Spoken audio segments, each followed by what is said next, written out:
హుస్నాబాద్ సంబంధించి తెలంగాణ ప్రజాపాలన ప్రభుత్వంలో నన్ను శాసనసభ్యుడిగా ఎన్నుకున్న తర్వాత ఈ 5 సంవత్సరాల పాటు జరగాల్సిన అభివృద్ధి నా బాధ్యత. అభివృద్ధి కాకపోతే కూడా నేనే బాధ్యత ఇంకోరు నిందించాను. 2 సంవత్సరాలుగా అన్ని రకాల అంశాలకు ఈ యొక్క ఫలానా అనేది లేకుండా అన్ని రకాల అభివృద్ధికి సంబంధించి ప్రణాళికాబద్ధంగా ముందుకు పోతా ఉన్నాం. అన్ని రకాలుగా అది విద్య కావచ్చు, వైద్యం కావచ్చు, రోడ్లు కావచ్చు, భవనాలు కావచ్చు,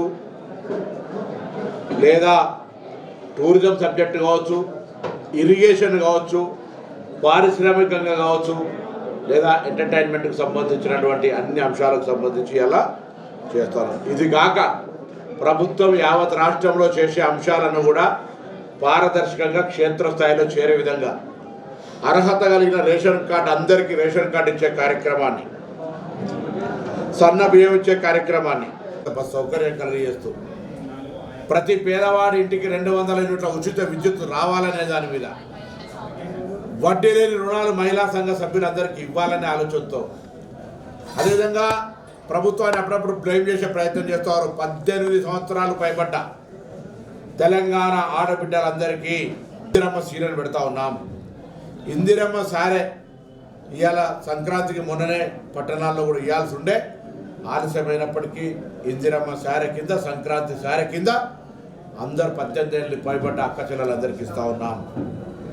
అంతేకాదు ఇలా 3500 ఇండ్లు నియోజకవర్గంలో, ముఖ్యంగా హుస్నాబాద్ పట్టణంలో 10 సంవత్సరాలు ఇందిరమ్మ ఇండ్లు అందరికీ కళ నెరవేర్చే బాధ్యత ఈ ప్రభుత్వంది. కాబట్టి తప్పకుండా ఈరోజు ఇందిరమ్మ ఇండ్ల పంపిణీ కార్యక్రమం చేసినాం. సంక్రాంతి సారే అక్క చెల్లెలకు ఇచ్చే కార్యక్రమం చేసినాం. 200 యూనిట్ల ఉచిత విద్యుత్ వాళ్ళందరికీ సంక్రాంతి శుభాకాంక్షల లేఖలంతా చేసినాం. 1,13,00,000 రూపాయల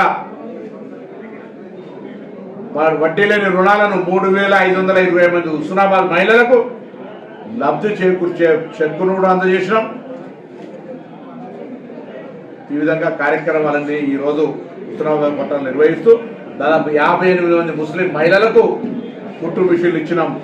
నియోజకవర్గం మొత్తం మీద ఒక కొత్త ప్రణాళిక తీసుకొని ఎస్సీ, ఎస్టీ, బీసీ, మైనారిటీ మహిళలు ఎవరున్నా కుట్టు కేంద్రాల కొరకు అక్కడ ఎండిఓలో అప్లై చేసుకోండి, వాళ్ళందరూ కూడా కుట్టు మిషన్లు ఇచ్చే కార్యక్రమాన్ని తీసుకుంటాం.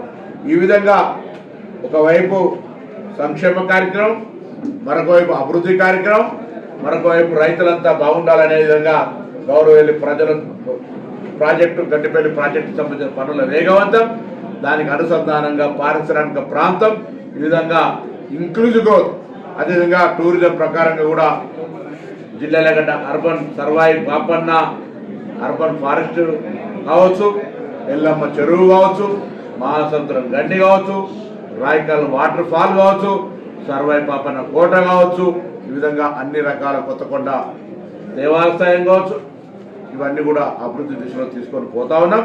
మేము ప్రజలను ఆశీర్వచనం కోరుతా ఉన్నాం. తప్పకుండా ఇలా ఇవన్నీ కూడా మా బాధ్యతగా చేసుకొని పోతున్నాం. హుస్నాబాద్ అంటే రేపు పక్కనున్నటువంటి కరీంనగర్, పక్కనటువంటి హన్మకొండ, పక్కనటువంటి జనగామ, పక్కన సిద్దిపేట కంటే నెంబర్ 1గా 4 నగరాల మధ్యన ఒక పెద్ద నగరంగా దీన్ని తీర్చిదిద్దేటువంటి ప్రణాళికతో ముందుకు పోతా ఉన్నాం.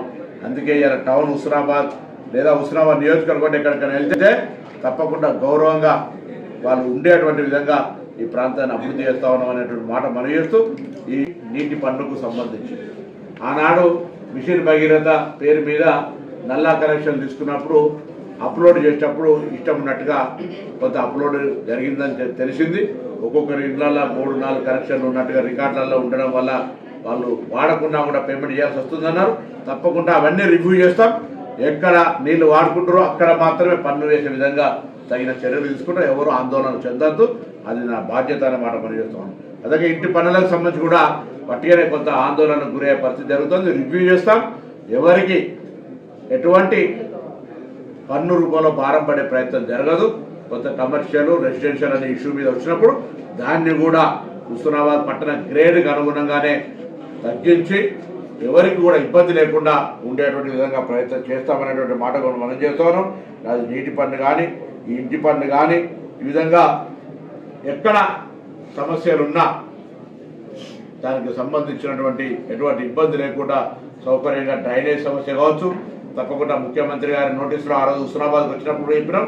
హుస్నాబాద్ ప్రాంతానికి సంబంధించినటువంటి సిద్దిపేట రోడ్ నుంచి కరీంనగర్ రోడ్డుకు, కరీంనగర్ రోడ్ నుంచి హన్మకొండ రోడ్డుకు, హన్మకొండ రోడ్ నుంచి జనగామ రోడ్డుకు, జనగామ రోడ్ నుంచి తిరిగి మన సిద్దిపేట రోడ్డుకు కనెక్షన్ ఉండే విధంగా ఒక రింగ్ రోడ్డు ప్లానింగ్, ఎస్టిమేషన్, దానికి సంబంధించినటువంటి సర్వే జరుగుతూ ఉంది.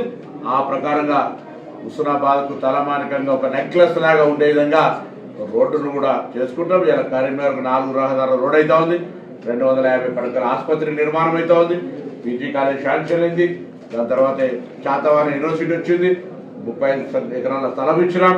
ఇలా అనేక రకాలుగా అటు ట్రాన్స్పోర్ట్ ఆఫీస్ వచ్చి ఈ విధంగా అటు ఎల్లమ్మ చెరువు, ఎల్లమ్మ గుడి అన్ని రకాల పనులు చేస్తూ ఉన్నాం.